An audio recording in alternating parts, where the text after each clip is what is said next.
Good afternoon everyone, I am Mr. Ish. Thank you for joining me for this video where we will be examining how the surface area of a sphere, that formula is derived. And I think you have the idea that we're going to be using integral calculus because that is the tool by which you can derive this. We know what a sphere is. It looks something like this, a three-dimensional object having a center. The surface area of this sphere, you know, is going to be 4 pi r square. That's the formula for the sphere that we have to derive. You know, the surface area examines the area, not the inner area of the shape, but the outer area. If you were to take the sphere and take the layer, the shell off, and you examine the area of that shell, which is wrapping around this entire sphere, that area is what you would be looking at in terms of surface area. In a very layman's form or a sense, if you were to draw an x and y axis and you call this minus r and r, or you even look at from a vertical aspect, minus r to r, this is not the right way of doing it, but this is just to give you an idea of what we can do. If you were to draw a vertical circle or a bunch of circles, you can draw as many circles as you can fit from right here, minus r, up to here. You know, the circles towards this point will be small, then they'll gradually increase in size towards the middle,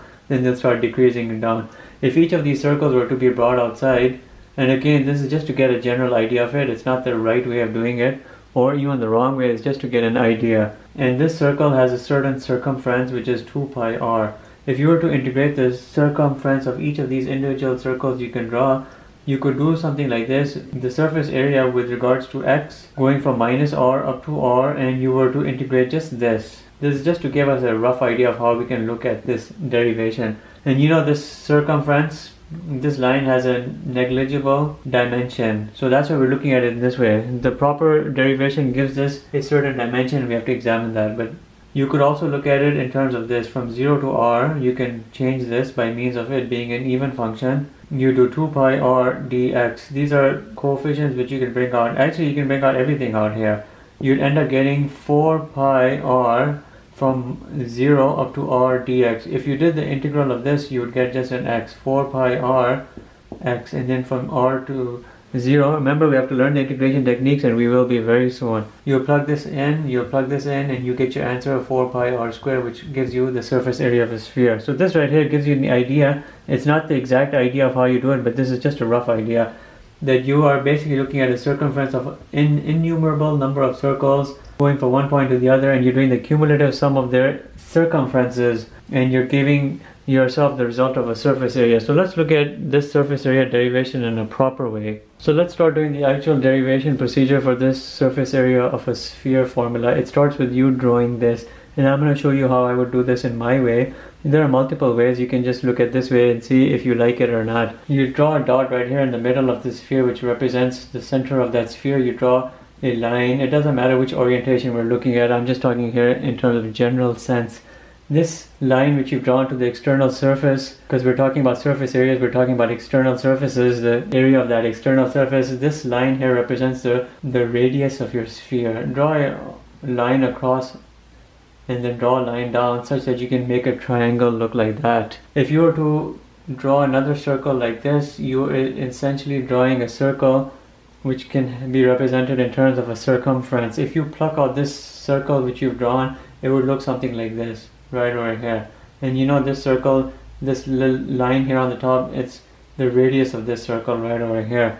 If you pluck out this triangle, we're looking at something like this. This triangle has a 90 degrees. This right over here corresponds to the radius of your sphere. We're looking at this top part right here, and I'm going to call that x prime, and there's an angle over here, it's called theta. You can use geometry to draw an exact opposite side which would have exactly the same dimensions.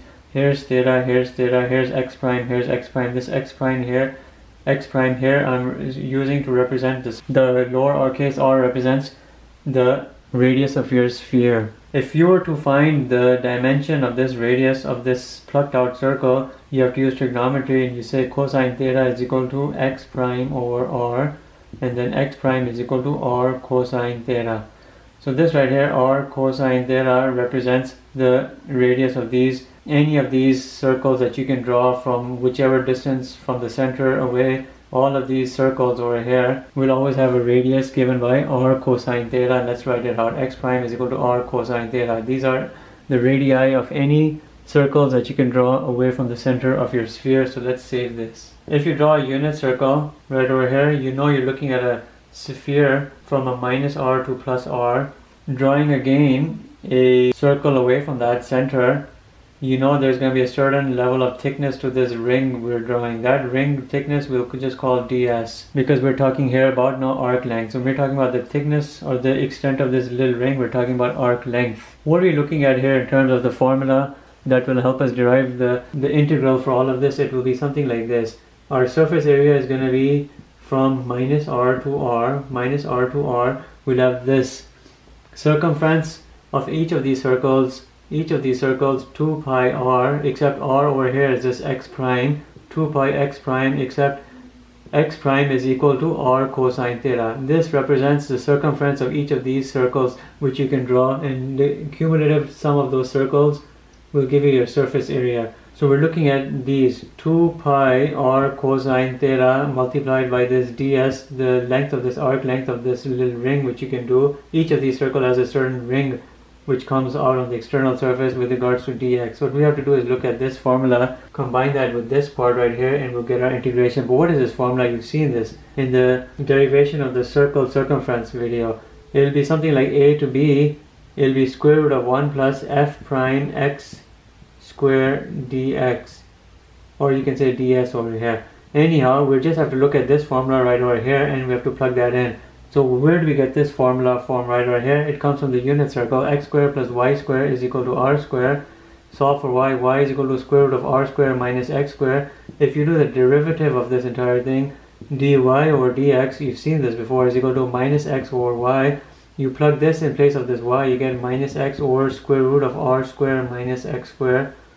You take all of this, which is your derivative, and you plug it right over here. You're looking at 1 plus minus x divided by square root of r square minus x square all square, and you know the outcome of this because you've seen it before, just r divided by square root of r square minus x square. That's the outcome, which will come right over here as this entire portion, and this outcome will also come right over here in terms of this ds. So let's generate our entire formula, then we'll work this derivation through. So this is what our formula is playing out to be. The 2 pi r cosine theta represents the circumference which are being generated for each of those circles you can draw. Keeping into mind the circumference was 2 pi r, except here the r was represented by that x prime which I was talking about, and x prime was equal to r cosine theta, which you saw. All of this right over here came into this. This part right here was the ds, which was coming from the arc length. So this is what feeds in.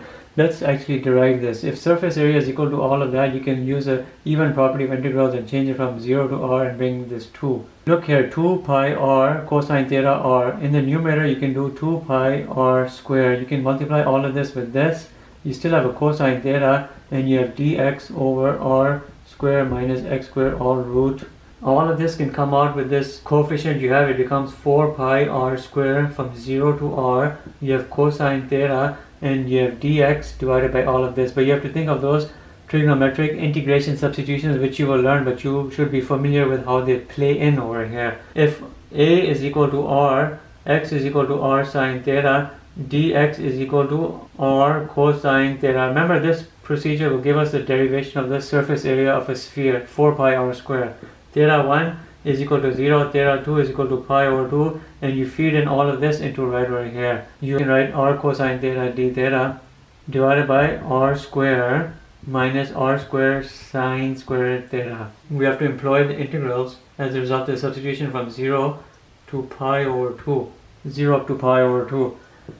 4 pi r square is 0 to pi over 2. We have a cosine theta. Let's do some mental math over here. We have r cosine theta on the top, and out of all of this, using isolation of the r square's trigonometric identity, and then coming up here within the radical, you'll have r square cosine square theta, which if you root, you'll get r cosine theta divided by r cosine theta d theta. All of this will cancel out.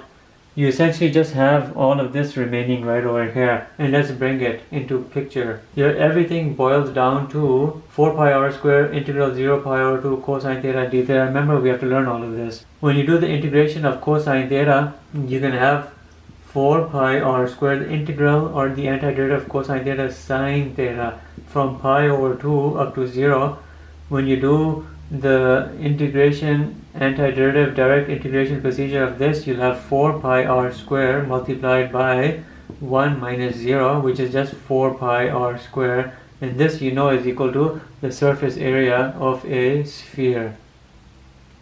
So in a nutshell, what you're doing in all of this procedure is you start with the sphere. You're looking at from a radius or here of the sphere, and you're basically drawing another circle to be able to pluck out a representative circle which will have its own radius. This radius, as you know, is dependent on the theta by which you're directing away from the center of that sphere, also dependent on the actual radius of the sphere. So the further you are away from the center, or the closer this angle changes. Anyhow, you're looking at the cumulative effect of these circumferences of the circles you can draw, each having its representative radius, as I would annotate it as x prime, which was equal to r cosine theta, the angle by which you deviate away from the center of the sphere and affected by the radius of that sphere, which you see r cosine theta. But you also look at everything in terms of the thickness of this little ring which goes around, and this circle has certain thickness around it.